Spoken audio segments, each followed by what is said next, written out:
5-ci fəsil. 2 ay beləcə ötüşdü. Yeni il qabağı qaynı onlara gəldi. İvan İliç məhkəmədə idi. Praskovya Fyodorovna isə bazarlıq etməyə getmişdi. İvan İliç evə qayıdıb iş otağına girəndə gördü ki, Diribaş sağlam qaynı onlardadır və çamadanını sahmana salır. Qaynı ayaq səslərini eşidincə başını qaldırdı. Bir anlığa susub gözlərini onun üzünə zillədi. Bu baxışlar hər şey İvan İliçə anlattı. Qaynı ağzını açıb heyrətini bildirmək istədi, amma özünü saxladı. Onun bu hərəkətindən bir daha hər şey aydın oldu. Nədir? Gözünə bir tər dəyirəm? Hə, biraz dəyişmisən. İvan İliç sonra görünüşü ilə bağlı söhbətə qaynını bir daha yönləndirməyə nə qədər cəhd etsə də xeyri olmadı. O sustu. Praskovya Fyodorovna gəldi və qaynı onun otağına keçdi. İvan İliç qapını açarla bağladı. Güzgünün önünə keçib, əvvəlcə qarşı tərəfdən, sonra böyürdən özünə baxdı. Arvadı ilə olan portretini götürüb güzgüdəki əksi ilə tutuşturdu. Böyük dəyişiklik vardı. Sonra o dirsəyə qədər çırmalanıb qollarına göz gəzdirdi. Köynəyinin qollarını aşağı salıb divanda oturdu. Qanı təmiz qaraldı. Öz-özünə, yox, lazım deyil, belə olmaz dedi. Yenidən qalxıb masaya yaxınlaşdı. Sənədlərdən birini açıb oxumağa girişdi, amma bacarmadı. Qapını açıb zala keçdi. Qonaq otağının qapısı bağlı idi. Pəncələri üstə qapıya yaxınlaşıb dinləməyə başladı. Praskovya Fyodorovna, yox, sən şişirdirsən deyirdi. Necə yəni şişirdirəm? Sən görmürsən bəs? Onun gözlərinə bax, meyit oxşuyur.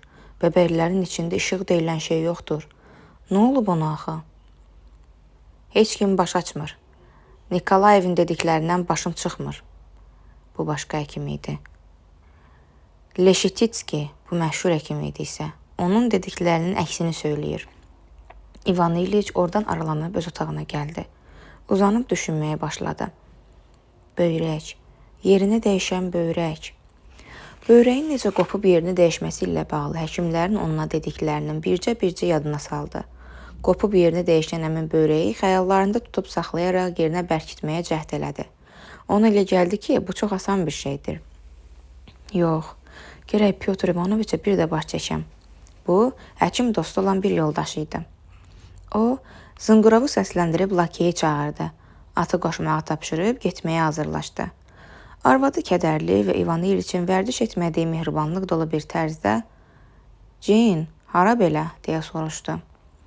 Arvadının belə bir qeyri-adi ifadə ilə müraciət etməsindən əsəbləşdi. Qaşqabağını töküb onun üzünə baxdı. "Pyotr İvanoviçi görməliyəm." O, həkim dostu olan həmin yoldaşının yanına yollandı. Onu da götürüb həkiminin yanına getdi. Görüşüb, xeyli söhbət elədi. Onu maraqlandıran anatomiya və fiziologiya ilə bağlı məsələləri həkim bütün incəliklərinəcən onun üçün xırdalayandan sonra başına gələn hər şeyi anladı. Kör bağırsağında xırda, kiçik bir nasazlıq vardı. Bu isə sağalan şey idi. Orqanlardan birini bir qədər gücləndirmək, o birini isə zəiflətməklə hər şey sorulub gedəcək və qaydasına düşəcək. O, nahara bir qədər gecikmişdi. Evə qayıdıb yeməyini yedi. Xoş bir ovqat içində uzun müddət söhbət elədi. Nəhayət otağına çəkilib oturub işləməyə başladı. O, sənədləri gözdən keçirir, işləyirdi. Amma sonra saxladığı ruhu ilə, canı ilə bağlı daha vacib bir işi də vardı ki, o barədə düşüncələri yaxasından əl çəkmirdi. Sənədlərlə məşğul olmağını bitirib xatırladı ki, həmin düşüncələr əsasən kör bağırsağı ilə bağlıdır. Ancaq düşüncələrini yaxa tutturmayıb, qonaq otağına çay içməyə getdi. Evdə qonaqlar vardı. Deyib gülür, fortepianoda çalır, oxuyurdular. Qızının istekli adaqlısı, məhkəmə müstəntiqi də buradaydı. Praskovya Fyodorovnanın dediyinə görə, İvan İliç həmin axşamı hamıdan şən keçirdi. İvan İliçin isə kör bağırsağı ilə bağlı vacib fikirləri olduğu bir anda yadından çıxmırdı. Saat 11-də o qonaqlarla sağollaşıb öz otağına qayıtdı. Xəstələnəndən bəri məşğul olduğu yerin yanındakı balaca otaqda təkcə yatırdı. O soyundu. Zolyanın romanını götürüb yerinə uzandı. Ancaq oxumaq əvəzinə fikrə xəyala daldı. Təsəvvüründə kör bağırsağının sağalmasını canlandırdı. Onun sorularaq arının təmizlənib düzgün işləməkdən ötürü qaydasına düşdüyünü xəyal etdi. Hə, bu belə də olmalıdır, deyə özünə təsəlli verdi. Sadəcə təbiətin yaratdığına kömək etmək lazımdır. Dərman qəbul edəcəyini xatırladı.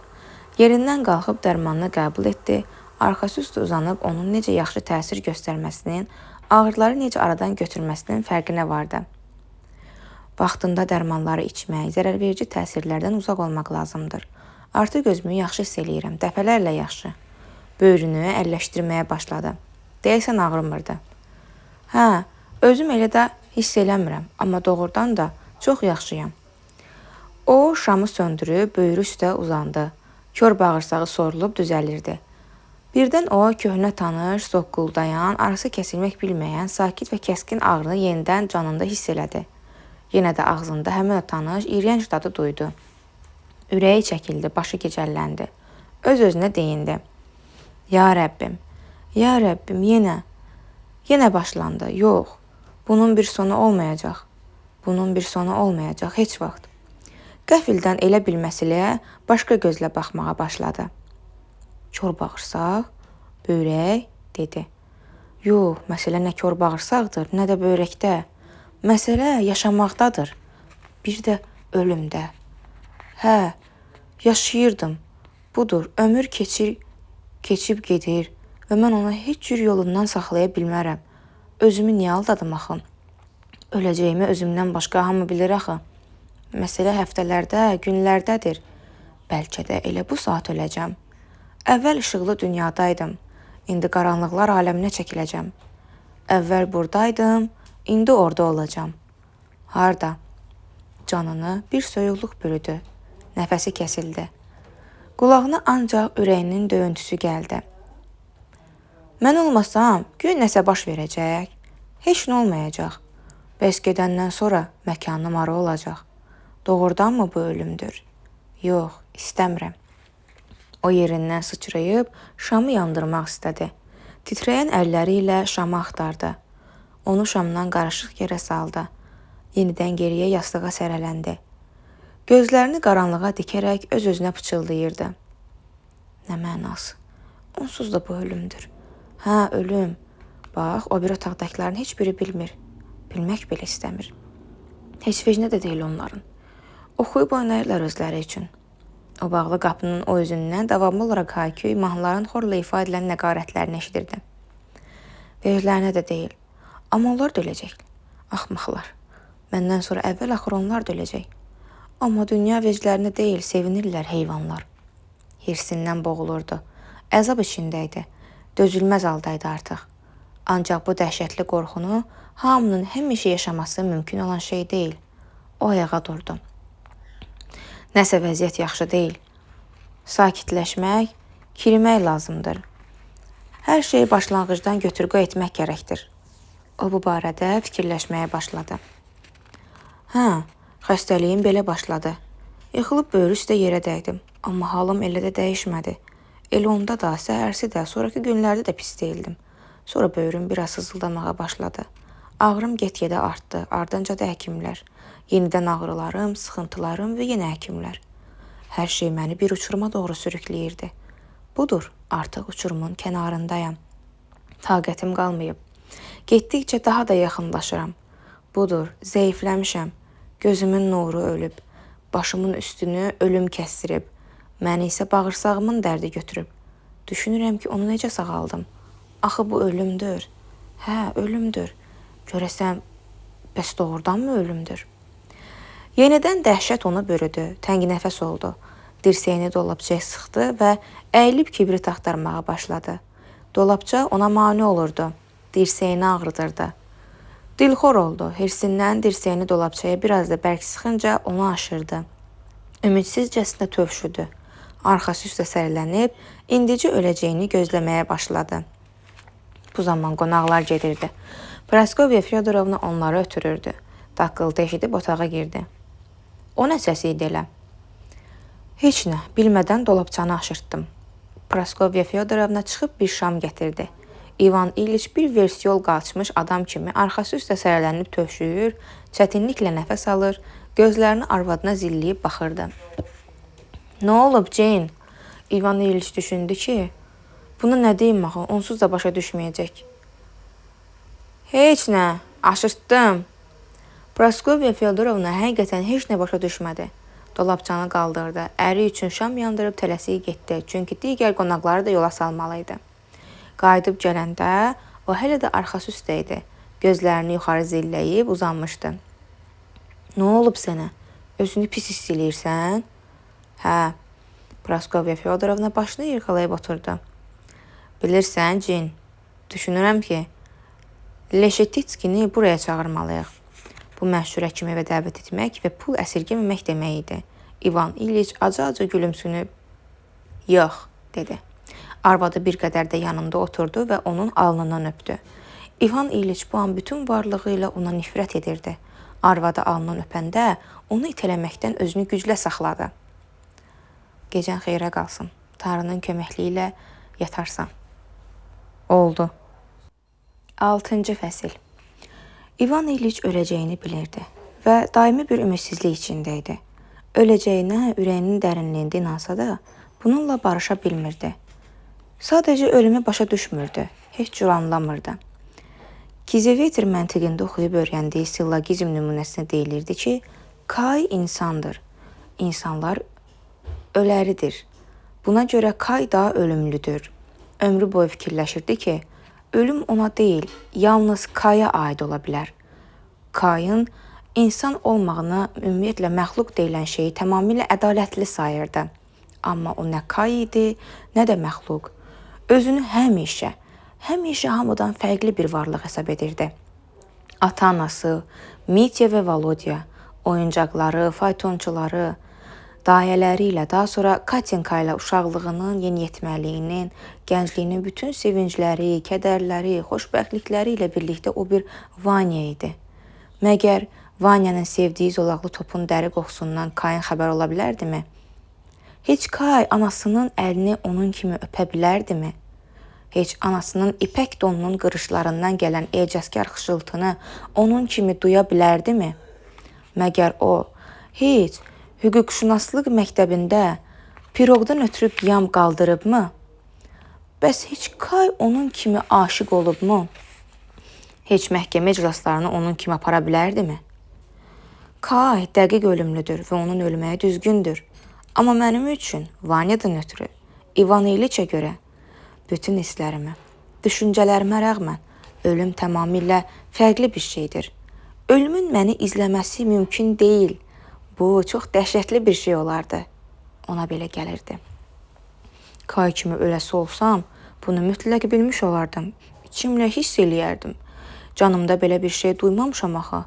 Mən də, bütün dostlarım da başa düşürük ki, Kayın başına gələsi şeylər bizə aid deyil. Tamamilə ayrıdır. İndi isə budur, gör nələr baş verir, deyə o öz-özünə söyləyirdi. Ola bilməz, ola bilməz. Ancaq olur axı. Axı necə? Bunu necə başa düşməli? O anlaya bilmirdi və ağrı-acılı bir səhv kimi bu fikri özündən uzaqlaşdırmağa çalışırdı. Sağlam düşüncələri ilə sıxışdırıb kənar etmək istəyirdi. Amma ölüm haqqında düşündükləri heç də sadəcə gəldiyi qənaət deyildi. Sanki bir gerçəklik idi. Zühur edib dayanırdı qarşısında. İvan İliç ağlından, xəyalından bir başqa şeylər keçirirdi bəlkə də. Önündə bir ümid qapısı açılar, ona dayaq olar. Nicat tapmaq üçün ölümlə bağlı əvvəlki fikirlərinə qayıtmaq istəyirdi. Ancaq çox qəribədir ki, əvvəllər ölümlə bağlı düşüncələrini məhv edən hissləri indi çox aciz görünürdü. Son zamanlar o əsasən ölümün qarşısını almağa qadir olan əvvəlki hisslərini yenidən içində diriltməyə çalışırdı. Gah da öz-özünə deyirdi ki, fikrimi işimə gücümə verəcəm. Məgər məni yaşadan vəzifəm deyildimi? Şübhələrinin əlindən yaxasını qurtarıb gedirdi məhkəməyə. Adəti üzrə bir qədər dalğın vəziyyətdə oturub yoldaşları ilə söhbətə girişirdi. Fikirli halda ətrafdakıları seyr edir, araq əlləri ilə palıd kürsünün dirsəki altına söykənərək həmişə olduğu kimi məhkəmə işçilərinə sarı əyilib pıçıldaşır, sonra yerində dik oturub gözlərini zaldakılara zilləyir, məlum ifadələri söyləməklə işə təkan verirdi. Amma birdən İşin gedişatından diqqətini yayındırır, özünə qapılır, çünki böyründəki ağrı qəfil sızıldayır, sancı canını üzməyə başlayırdı. Ölümü unutmağa çalışsa da xeyri yox idi. Bu əzab verici kabus sanki canından ayrılıb gəlib dururdu qarşısında. İvan İliç ona baxdıqca quruyub qalır, gözlərinin işığı öləziyir və özünə belə bir sual verirdi ki, doğrudanmı gerçək olan yalnız odur? İş yoldaşları, tabeçiliyində olanlar təəccüb və təəssüflə görürdülər ki, İvan İliç qədər həssas və gözəl bir hakim işə aparanda dolaşıb qalır, səhv edir. O bir təhər özünü ələ alıb məhkəmə iclasını yekunlaşdırır, kədərli düşüncələr içində evinə qayıdırdı. Bilirdi ki, məhkəmə işini əvvəlkilər kimi can yandırması da dərdinə çarə deyil və ondan qurtulmaq müşkül məsələdir. Hər şeydən pis olan o idi ki, ölüm yaşantısı deyilən o mübhəmlik bu adamın başını qatmaqdan ötürü onu özünə cəlb etmirdi. Elə bil yalnız heç nə etmədən onun gözünün içinə baxmasını, dəhşətlər içində əzab çəkməsini istəyirdi. Düşdüyü bu vəziyyətdən xilas olmağı üçün İvan İliç təskinlik axtarırdı. Başını başqa şeylərlə qatır, qısa müddətə sanki o hissin cəngindən qurtulur, amma çox keçmirdi ki, yenidən hər şey əvvəlkindən də betər şəkildə geri qayıdır və heç nə qarşısını saxlaya bilmirdi. Son vaxtlar hərdən əl gəzdirdiyi həmin qonaq otağına girirdi.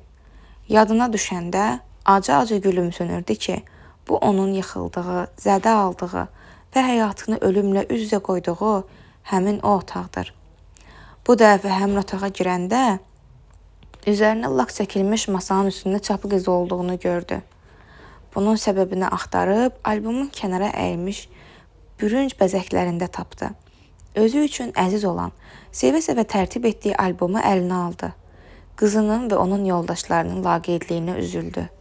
Albomun bəzi yerlərində vərəqləri cırılmış, bəzi yerlərində fotoşəkillər saymazlıqla alt-üst edilmişdi. O bu qüsurları düzəltməyə səy göstərdi. Əyilmiş bəzəkləri yenidən qaydasına saldı. Sonra üzərində albom olan bu etablismentin yerini dəyişib dipçək güllərinin yanına qoymağı düşündü. Etablisment fransızca avadanlıq. Xidmətçini çağırdı. Arvadı da, qızı da gəldi və razılıq vermədilər. Onun fikirlərinə qarşı çıxdılar. Mübahisə etdi, incidi, əsəbləşdi. Amma bütün bunlar normal və yaxşı idi, çünki canını üzən o mübhəm surəti unutmuşdu. Bu məqamda gəlib gözləri önündə durmamışdı. O masanı dediyi yerə özü keçirməyə girişəndə arvadı qoy başqaları eləsin, yoxsa yenə özünə bir xətər yetirərsən, söylədi. Elə bu zaman bütün deyilənlərin arxasından qəfil bir pərdə ardından çıxmış kimi o mübhəm surət boy verib göründü və onun gözləri önünə gəldi. Çəkilib gedəcəyini ümid etsə də, özündən ixtiyarsız böyrünün ağrısına tabi oldu. Həmin o sancı, həmin üzgünlük öz bildiyini diktə edirdi və o mübhəm surət İvan İliçi güllərin arxasından açıq-aşkar süzürdü. Bunlar nə demək idi? Doğrudan da burada mən bu pərdəyə görə məhz onun üstündə bir tufana düşmüş, həmləyə tuş gəlmiş kimi həyatımı itirdim. Gerçəkdənmi belədir? Necə bir dəhşət və nə qədər səfih bir sonluq. Bu ola bilməz. Bu ola bilməz. Amma belədir. O öz otağına keçib uzandı və yenidən o mübhəm surətlə təkbətək göz-gözə qaldı və heç nə edə bilmədi. Sadəcə baxdıqca tükləri biz-biz oldu, titrədi. 7-ci fəsil. Bu şeylər təkcə xəstəliyinin 3-cü ayında üzə çıxmamışdı. Nəzərə çarpmadan addım-addım əmələ gəlmişdi. Arvadı, qızı, oğlu, xidmətçisi, tanışları, həkimlər, özü də elə bilirdi ki, hamının marağı onun yerinin tezliklə boş qalacağına yönəlib. Hamının canını sıxıntılardan, özünü isə çəkdiyi zülümdən qurtaracağı günü gözləyirlər. O getdikcə daha az yatırdı, gözünə yuxu getmirdi. Ona tiryək verir, üzünə xaş-xaş suyu çiliyirdilər. Amma xeyri yox idi. Yarı yuxulu vəziyyətdə duyduğu darıxdırıcı ab-hava, öləzmiş qarama-qarışıq yaşantılar yeni olduğu üçün elə bil əvvəlcə halını yüngülləşdirirdi. Amma vaxt keçdikcə əzab verir, ona ağrılarından da betər təsir edirdi. Ondan ötürü həkimin tövsiyə etdiyi məxsusi yeməklər hazırlanırdı. Ancaq bu yeməklər elə bil getdikcə dadını tamını itirir, dözülməz bir vəziyyət yaradır və onu iriyəndirirdi. Təbii ehtiyacını ödəmək üçün ona xüsusi avadanlıq hazırlayıb şərait yaratmışdılar. Amma hər dəfə məqam yetişəndə əzab çəkirdi. Çirkab, ədəbsiz vəziyyətə düşüb abır həyanı itirmək, iyrənc qoxunun ətrafa yayılması onu üzürdü. Həm də düşünəndə ki, bu məqamda yanında başqa birisi də olur, onu xəcalət hissi bürüyürdü. Ancaq bu cansıxıcı məsələdə İvan İliçə təskinlik olası bir hal baş vermişdi. Xidmətçi Gerasim razılıq verib bu işlə bağlı daimi olaraq onun qulluğunda durmağa gəldi. Gerasim səliqəli və şəhər yeməkxanalarında bərkdən boşdan çıxmış yetkin bir mujik idi. Həmişə şən və nişbin görünürdü. İlk vaxtlar səliqəli rus geyimində olan bu adamın belə bir iriyən çirkli işi görməyə cəlb olunması İvan İliçi narahat edib utandırırdı. Bir dəfə oturduğu çirkab ləyənindən qalxıb tumanını yuxarı çəkməyə gücü çatmadı. Yumşaq kürsüyə çöktü və heydən düşmüş əzələlərinə, arıqlamış baldırlarına dəhşət içində baxdı. Gerasim içəri girdi, sanki özü ilə qış havasının xoş təravətini gətirdi. Ətrafa ayağındakı qalın çəkmələrindən zərif qatıran qoxusu yayıldı. Yüngül və cəsarətli addımlarla yeridi. Əynində təmiz, lifli önlük və çit göynək vardı. Köynəyinin qolları çırmalanmış vəziyyətdə, yalın və güclü əllərini yelliyə-yelliyə gəldi. Görünür, xəstənin qəlbinə toxunmasın deyə İvan İliçə sarı baxmadan, heç nə olmayıbmış kimi işıqlı üzündə həyat eşqi ilə ləyənə yaxınlaşdı. İvan İliç güclə eşidiləcək bir səslə onu çağırdı. Gerasim. Gerasim səksəndi. Görünür, nədəsə yanıldığını zənn edib qorxdu. Cəld hərəkətlə yenicə saqqal basmağa başlamış, gümrahlıq və xeyirxahlıq yağan sadə, mehriban özünü xəstəyə sarı çevirdi. Nə buyurursunuz? Düşünürəm ki, bunlar sənin üçün heç də ürək açan deyil. Məni bağışlayasan gərək. Gücüm çatmır, bacarmıram. Əf edərsiz, çətin heç nə yoxdur. Burada nə var ki? Xəstələnmisiniz də? O, adət etdiyi işi gücü əlləri ilə cəld və asanlıqla yerinə yetirib, otaqdan çıxdı. 5 dəqiqə sonra getdiyi kimi də rahatca döndü. İvan İliç hələ də kürsüdə oturduğu yerdəcə qalmaqdaydı. Arvadı gecə yarısı gəldi. O, pəncələri üstə astaca otağa girsə də İvan İliç eşitdi. Gözlərini açmağı ilə qapanmağı bir oldu. Praskovya Fyodorovna Gerasimi yola salıb özü onunla qalmaq istədi. O, gözlərini açıb, yox, sən get dedi. Sən çox əzab çəkirsən? Həmişəki kimi. Tiryək qəbul et. O razılaşdı və ağır kəsicini qəbul etdi. Praskovya Fyodorovna getdi. Saat 3-ə qədər o əzablı bir hursuzluq içində qaldı. Elə bilirdi ki, onun ağrıları ilə bircə hardasa dar, qaranlıq bir kisəyə soxurdular. Getdikcə daha da dərinə pərçimləyir, amma kisənin dibinə yerləşdirməyə gücləri çatmırdı. Bu dəhşətli iş onun istirabları ilə sona yetirdi. O qorxur, aşıb o kisənin dibinə yıxılmaq istəyirdi. Çırpınıb çapalayır, sanki onlara kömək edirdi. Birdən əllərindən çıxaraq kisənin dibinə yuvarlandı və ayıldı. Yenə yatağının aşağı başında Gerasim səbirlə oturub, səssizcə mürgüləyirdi. O isə corablı, arıq, üzgün ayaqlarını Gerasimin çiyinlərinə qoymuşdu. Yenə abajurlu çıraq və həmin şam bitib tükənməyən, bilməyən eyni ağrı acı, o pıçıltı ilə çıx get Gerasim dedi. Eybi yox, oturmuşam. Yox, get. O ayaqlarını Gerasimin çiyinlərindən götürdü. Çevrilib çiyini üstü uzandı və özünə yazığı gəldi. Gerasimin qonşu otağı keçməsini gözlədi. Özünü saxlaya bilməyib uşaq kimi ağladı. O özünün acizliyinə, dəhşətli yalqızlığına, insanların daş ürəkliyinə, Tanrının rəhimsizliyinə və onu tək-tənha buraxdığını ağlayırdı. Niyə bu bəlaları mənim başıma gətirdin? Məni niyə bu məqama yetirdin? Niyə? Niyə axı mənə bu qədər dəhşətli əzablar verirsən? O heç bir cavab gözləmirdi. Bilirdi ki, bu heç mümkün də deyil və ağlayırdı. Yenə ağrılara qalxmışdı. Amma tərpənmir, heç kimi də səsləmirdi. Öz-özünə deyirdi. Hə, zülm elə mənə. Niyə axı? Nəyə görə? Nə eləmişəm ki sənə? Sonra sakitləşdi, nəinki ağlamağını kəsdi. Hətta nəfəsini də içinə çəkib sustu və bütün diqqətini dilindən qopanlara deyil, içinin səsinə, fikrinə, düşüncəsinə yönəldib onlara qulaq asmağa başladı. Sənə nə lazımdır?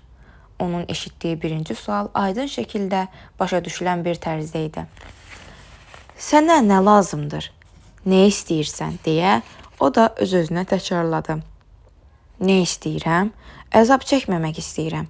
Yaşamaq istəyirəm, deyə cavab verdi. Yenidən bu gərgin məqama necə qapıldısa, ağrı acısı da sanki yadından çıxdı. Yaşamaq? Necə yaşamaq? Ruhunun səsi soruşdu. Hə, yaşamaq, əvvəlki kimi, rahat, yaxşı. Əvvəllər yaxşı və rahat yaşayırdın?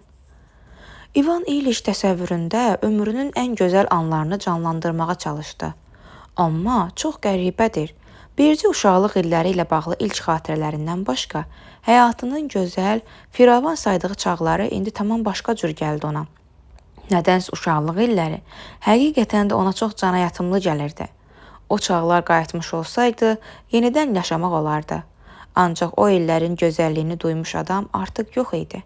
Bu sanki indi başqa birisinin yaşadıkları haqda xatirəyə bənzəyirdi. Haqqında düşündüyü, vaxtilə qəlbinə sevinç bəxş etmiş yaşantıların hamısı gəlib indiki İvan İliçi yetişəndə gözündə bir qəpiklik dəyəri qalmırdı. Hamısı əriyib miskin və daha çox iyrənc bir nəsnəyə çevrildi. Uşaqlıq çağlarından uzaqlaşdıqca, bu günə daha da yaxınlaşdıqca sevinci dəyərsiz və bayağı görünürdü. Bütün bunlar hüquqşünaslıq oxuduğu dövrdən üzü bəri gəlirdi. O dövrdə əyləncələr, dostluqlar, ümidlərlə dolu səmimi, gözəl nələrsə vardı. Yuxarı siniflərdə isə o xoş anlara artıq nadir hallarda təsadüf edirdi. Sonra qubernator yanında xidmət göstərdiyi ilk çağlarda yenidən ömrünün şirin anlarını yaşadı. Bunlar qadına olan sevgisi ilə bağlı məqamlar idi. Sonra aləm bir-birinə qarışdı. Yaxşı olan hər şey azalmağa başladı. Getdikcə bu hal daha da sürətləndi. Evlilik. Hər şey elə gözlənilməz oldu ki, məyusluq da, arvadının ağzından gələn iy də, şəhvət də, riyakarlıqlar da, boş-boşuna, ölümcül işləmək, pula hərislik 1 il, 2 il, 10 il, 20 il eyni şəkildə davam elədi. Getdikcə hər şey məhvə sürükləndi. Dağlara qalxdığımı təsəvvür etsəm də, əslində dərələrə enirdim. Bu məhz belə idi. Cəmaatın gözündə güya zirvələrə qalxırdım, amma həyatımı puça çıxarırdı. Və artıq hər şey sona yetdi. Ölündü. Bu nə deməkdir? Niyə ölməliyəm? Ola bilməz, ola bilməz. Həyat bu qədər mənasız, iyrənc olsun. Doğrudan da əgər iyrənc və mənasız bir ömür sürmüşəmsə, bəs onda niyə ölməliyəm? Özü də əzab çəkə-çəkə. Nəsə düz deyil. Qəfil ağlına gəldi ki, bəlkə lazım olduğu kimi deyil, başqa cür həyat sürmüşəm. Və tez də, mən hər şeyi yetərincə əməl eləmişəm, bu ola bilməz dedi. Dərhal qeyri-mümkün bir şey kimi özündən həyatın və ölümün bütün müəmmasının gerçək olan yeganə yozumunu qovub uzaqlaşdırdı. İstədiyin nədir indi? Yaşamaq? Necə yaşamaq? Məhkəmədə olduğu kimi yenə də icraçı elan etsin ki, qalxın məhkəmə gəlir. Sonra da öz-özünə təkrarladı. Məhkəmə gəlir, məhkəmə gəlir. Bu da məhkəmə. Mənim təqsirim nədir axı? Qəzəbindən bağırdı. Axı nə eləmişəm? O ağlamağına ara verdi. Üzünü divara çevirib yalnız bir şey haqda fikirləşməyə başladı. Nədən belədir? Bütün bu dəhşətləri mən niyə yaşayıram? Ancaq nə qədər fikirləşsə də cavab tapa bilmədi. Tez-tez ağlına gələn bir fikir yenə onu yaxaladı. Qaydasında yaşamadığına görə bütün bu şeylər baş verir. Elə o andaca həyatını düzgün sürdüyünü xatırlayıb bu qəribə fikri özündən rədd elədi. Aradan 2 həftədə keçdi. İvan İliç artıq divandan qalxa bilmirdi. O, yorğan döşəkdə, çarpayda yatmaq istəmirdi. Ona görə də divanda uzanmışdı. Üzünü divara çevirib, çözülməz dərdini yalqızca yaşayır, həlli olmayan istirablarını təkcə çəkirdi. Bu nədir axı? Doğrudanmı bu ölümdür? Xəstəliyinin ilk çağlarından birinci dəfə həkimə getdiyi vaxtdan İvan İliçin həyatı bir-birinə zidd olan 2 əhval-ruhiyyəyə bölündü. Gah ümidsizlik və dəhşətli ölümün haçan gələcəyinin gözləntisi, gah da ümid içində sağalacağına artan marağı vaxtaşırı bir-birinə əvəz eləməyə başladı. Gözləri önünə gah nasaz böyrəyi və ya kör bağırsağı, gah da çəngindən heç nə ilə qurtulmaq mümkün olmayan dəhşətli ölümü gəlirdi. Lap əvvəldən bu 2 ovqat bir-birini əvəzləyirdi. Amma xəstəliyə ağırlaşdıqca onda böyrəyi barədə şübhə dolu fantastik bir təəssürat yaranırdı. Eyni zamanda astanasında olduğu ölümün gerçəkliyini daha çox hiss eləyirdi. 3 ay bundan əvvəlki vəziyyəti ilə indiki halını müqayisə edəndə uçuruma doğru necə getdiyini və ümidlərini necə puça çıxdığını xatırlayırdı. Son vaxtlar üzü divanın söykənəcəyinə sarı uzanmış halda bir yalqızlığa qapılmışdı. Söhbət yerdə, göydə, dəryaların dibində belə bənzər olmayan bir yalqızlıqdan gedir. Çoxsaylı tanış bilişi, yaxınlıq etdiyi ailələr yaşayan bu izdihamlı şəhərdə dəhşətli tənhalıq içində olan İvan İliç ancaq keçmişin xəyalları ilə yaşayırdı. Ötüb keçən illərin xatirələri daim gözləri önündə canlanırdı. Həmişə yaxın zamanlardan başlayıb uzaq keçmişlərə üz tutur, uşaqlıq çağlarında toxtayıb dayanmalı olurdu. İvan İliç indi ona yemək üçün təklif edilən gavalı mürəbbəsini deyil, uşaq vaxtı dadından doymadığı, bol şirəli, ləzzətli, görünüşü qırış-qırış olan çiğ fransız gavalısını xatırlayırdı. O gavalların çəyirdəkləri isə yadına həmin dövrlə bağlı xeyli xatirələr salırdı. Dayəsi, qardaşı, oyuncaqları gəlirdi gözləri önünə. İvan İliç öz-özünə bu barədə xəyallara dalmaq lazım deyil, indi bu xatirələr hədsiz əzab verir deyirdi və yenidən geriyə indiki zamana qayıdırdı. Çalışdı ki, o xəyallardan qırılsın və başqa şeylər haqqında düşünsün. Ardınca da dərhal yaddaşında digər xatirələri oyandı. Xəstəliyini və onun necə artıb güclənməsinin gedişatını yadına salmağa başladı. Yaddaşında geriyə boylandıqca həyatın daha çox məqamlarını görürdü. Əzablar günü-gündən artıb çoxaldığı kimi, həyat da get-gedə pisləşir düşünürdü. Geridən həyatın başlanğıcından gözünə bir zərrə işıq çarpır, sonra göründüyü kimi də qeyb olur. Hər şey sürətlə qaranlığa qarışırdı. Duyurdu ki, həyat da həmin o daş kimi bir sıra əzablardan ibarətdir və sona doğru sürətlə uçmaqda və qorxunc bəlalara çevrilməkdədir. Mən uçuram, o səksəndi. Yerində eşələnib müqavimət göstərmək istədi. Artıq bilirdi ki, müqavimət göstərmək olmaz. Ancaq yenə də yorğun, digər qarşısında olanlara baxmaya bilməyən gözlərini divanın söykənəcəyini zilləyib gözlədi. Müqavimət göstərmək olmaz, öz-özünə dedi. Amma heç olmasa bunların nədən baş verdiyini anlamaq mümkün olaydı kaş. O da olmaz. Desəydim ki, lazımınca yaşamamışam, onda bəlkə də baş verənləri izah etmək olardı. Bunu isə artıq etiraf etmək mümkün deyil. Artıq bu mümkün deyil. O bunları öz-özünə deyərək gülümsündü. Elə bil kimsə bu təbəssümünü görüb ona aldanırdı. İzahı yoxdur. Əzab, ölüm. Axı niyə? 2 həftədə beləcə keçdi. Bu zaman İvan İliç və onun arvadı arzuladıkları bir məqamla üzləşdilər. Petrişev rəsmi təklifi etdi. Bu bir axşam baş verdi. Ertəsi gün Fyodor Petroviçin təklifini ərinə necə çatdırmağı götür-qoy edə-edə Praskovya Fyodorovna onun otağına gəldi. Amma elə həmin gecədən İvan İliçin halı biraz da pisləşmişdi. Praskovya Fyodorovna onu həmin divanda ancaq başqa bir vəziyyətdə gördü. O, arxası üstə uzanmışdı, inildəyir və donuq baxışlarını məchul bir nöqtəyə zilləmişdi. Praskovya Fyodorovna dərmanlar haqqında danışmağa başladı. İvan İliç gözlərini çevirib ona baxdı. Qadın danışdıqlarını axıra çatdıra bilmədi, çünki bu gözlərdən ona nifrət yağırdı. İvan İliç, İsa xatirini, qoy rahatca ölüm, dedi. Praskovya Fyodorovna getmək istədi. Bu zaman qızı otağa girdi. Yaxınlaşıb salam vermək istədi. İvan İliç eyni mənfur baxışlarla onu da süzdü. Səhhətini soruşan qızına soyuq cavab verdi və dedi ki, darıxmasınlar. Tezliklə ondan canları qurtaracaq. Ana bala ikisi də susdu. Bir qədər eləcə oturub, sonra getdilər. Liza anasından soruşdu. Axı günahımız nədir? Bəyəm onu bugünə biz salmışıq? Atama yazığım gəlir, amma niyə bizə bu cür işgəncə verir?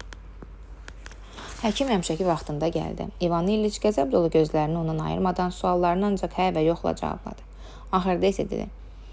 Özünüz də bilirsiniz ki, heç nəyin xeyri yoxdur. Yaxşısı budur, məni rahat buraxın. Həkim cavabında əzablarınızı yumuşalda bilərik, dedi. Heç onu da bacarmırsınız, əl çəkin. Həkim çıxdı və qonaq otağında Praskovya Fyodorovnaya vəziyyətin çox pis olduğunu bildirdi və dedi ki, onun dəhşətli ağır acısı var. Azaltmaq üçün çarə ancaq tiryəkə qalıb. Həkim düz deyirdi. Onun fiziki əzabları dəhşətli idi. Ancaq canının ağırlarından da dəhşətli, ruhən çəkdiyi istirablar idi ki, əsas dərd də bundaydı. Ruhunu sarmış bu əzablar elə-belə deyildi. O hətta bu gecə mərhəmətli Gerasimin yuxulu, almacıq sümükləri çıxmış, yorğun üzünə baxanda birdən ağlına gəldi ki, əslində özünün bütün ömrü şuurlu həyatı puç imiş. Ona elə gəldi ki, əvvəllər həyatını səhv qurduğuna, necə lazımdırsa yaşaya bilmədiyinə inanmasa da, sən demə, bu gerçək də ola bilərmiş. ağlından keçdi ki, yuxarı zümrənin adamlarına xoş gələn şeylərə qarşı onun mübarizə aparmağa gözə çarpan dərəcədə meyl etməsi diqqət çəkəndə dərhal mövqeyindən nahaq geri durubmuş. Əslində haqq olan elə ürəklə girişdiyi o mübarizələrmiş, qalan hər şey boş və mənasızmış. Onun vəzifəsi, həyat tərzi, ailəsi, cəmiyyət və xidmət maraqları başqa cür də ola bilərmiş. O bütün bunları qorumağa cəhd edibmiş. İndi isə müdafiəsinə qalxıb haqq qazandırmaq istədiyi hər şeyin necə zəif olduğunu duyurdu. Artıq bilirdi ki, qahmar çıxmalı, qorumalı heç nə yoxdur. Öz-özünə dedi.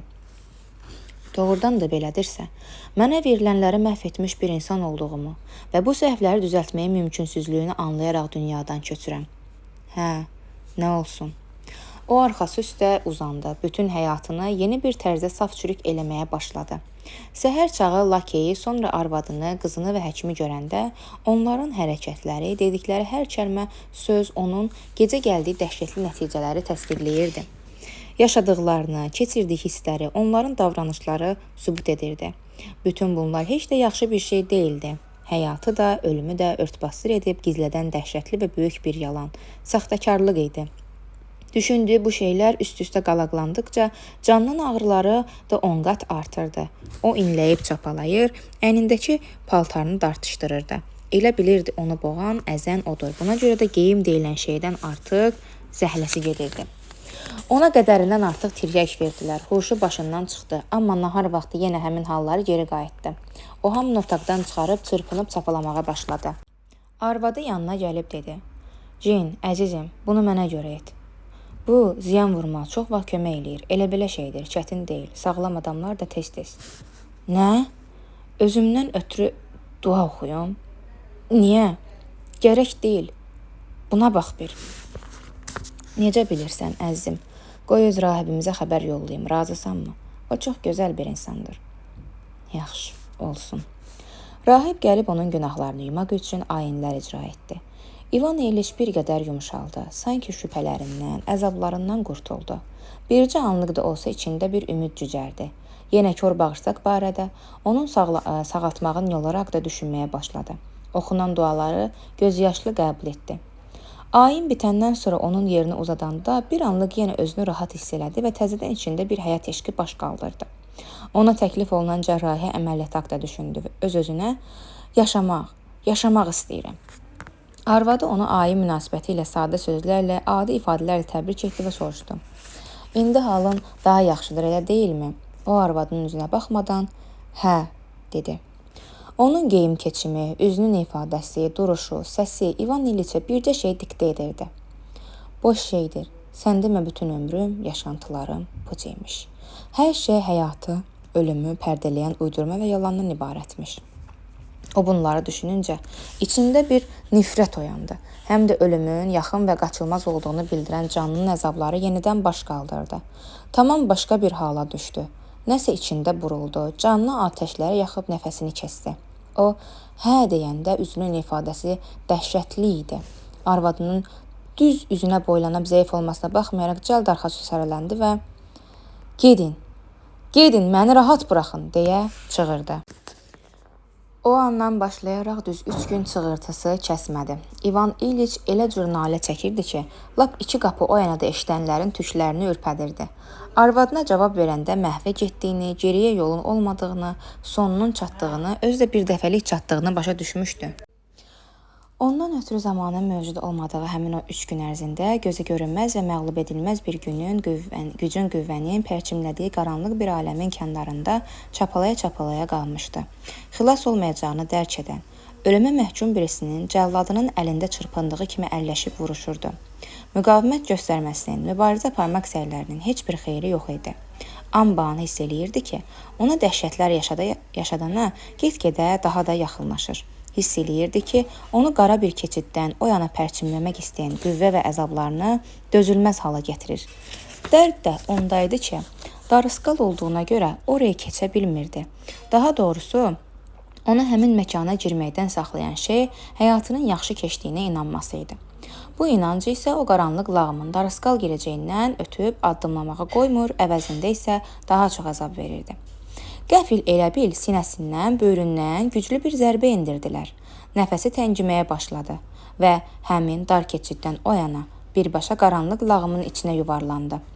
Orada o lağımın sonunda nəyinsə işıqlandığını gördü. Bəzən olur ki, dəmir yolunda adama elə gəlir, vaqon irəli gedir. Amma sonra görürsən, yox, deyəsən geri gedir və qəfildən əsl istiqaməti dərk eləyirsən. Hər şey puç imiş, amma hələ nəsə eləmək olar. Sonra da, axı nə, deyə özünə sual verib susudu. Bu 3-cü günün sonunda ölümündən 1 saat əvvəl baş verdi.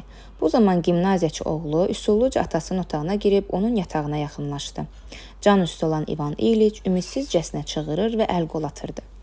Əli oğlunun başına toxundu. Oğlu onun əlindən tutub dodaqlarına sıxdı və ağladı. Bu vaxt artıq İvan İliç qaranlıq lağımın içində yuvarlanıb işığı görmüşdü. Ona agah olmuşdu ki, həyatını boşuna yaşayıbmış. Amma hələ gec deyil. Vəziyyətdən çıxmaq, işləri qaydasına salmaq mümkündür. Bəs nə etmək olar? Özündən soruşdu və itaətkərcəsinə susdu. Hiss elədi ki, kimsə əlini öpür. Gözlərini açıb oğlunu gördü. Ona yazığı gəldi. Arvadı da yaxınlaşdı. Ona da baxdı. Praskovya Fyodorovna ağzı açıq, göz yaşları yanaqlarına süzülmüş halda, ümidsizlik içində baxışlarını ona dikmişdi. Qadınına da yazığı gəldi. Hə, bunlara zülm eləyirəm, düşündü. Yazıqdırlar. Ancaq mən öləndən sonra onlar üçün daha yaxşı olacaq. O bunları söyləmək istəsə də heydən düşdüyünə görə bacarmadı. Yaxşısı budur ki, bu düşündüklərimi deməkdənsə yerinə yetirim. Fikirləşdi, gözləri ilə oğlunu göstərərək arvadına dedi. Onu apar, yazıqdır. Səni isə demək istədi ki, bağışla məni. Amma burax məni, söylədi və səhvini düzəltməyə canında taqət tapmadı. Kimə lazımdırsa, özü anlayar, deyə əlini yellədi. Birdən anladı ki, bu vaxta canını üzənlər, yaxasından əl çəkməyənlər, indi hamısı birdən, 2 tərəfdən, 10 tərəfdən, hər tərəfdən çıxıb gedir. Bütünlüklə onu tərk eləyir. Onlara yazığı gəldi. İstəmədi əzab çəksinlər. Özünü də, onları da bu ağrı acıdan qurtarmaq lazım olduğunu bildi. Onların gedişi nə qədər rahat, nə qədər sadə imiş deyə düşündü. Bəs ağrı? O necə olsun? 1 ay versənə, hardasan ay ağrı? Nəfəsini çəkib, qulaq kəsildi. Hə, buradaymış ki, ağrıdır da, qoy olsun. Bəs ölüm, o hardadır bəs? O əvvəllər vərdiş etdiyi ölüm qorxusunu axtarsa da tapmadı. Ölüm hanı? O nə cür olur? Heç bir qorxu yox idi, çünki ölümün özü yox idi. Ölümün əvəzinə işıq vardı. Deməli belə, qəfil ucadan dedi. Nə böyük xoşbəxtlik. Onun üçün bu bir göz qırpımında baş verdi və həmin an hər şeyi həll etdi. Ətrafına yığışanlar üçün onun ölümdirim mücadiləsi 2 saat çəkdi. Sinəsi xırıldadıqca əldən düşmüş bədəni titrəyirdi. Sonra yavaş-yavaş bu xırıltılar və iniltilər də azaldı. Başının üstündəkilərdən kimsə, "Vəssalam, qurtardı," dedi. O bu sözü eşidib içinə təkrarladı. Qurtardı, ölüm, o daha yoxdur. Sonra havanı ciyərlərinə çəkdi. Nəfəsi yarıda kəsildi. Dartınıb gərildi və öldü. Son.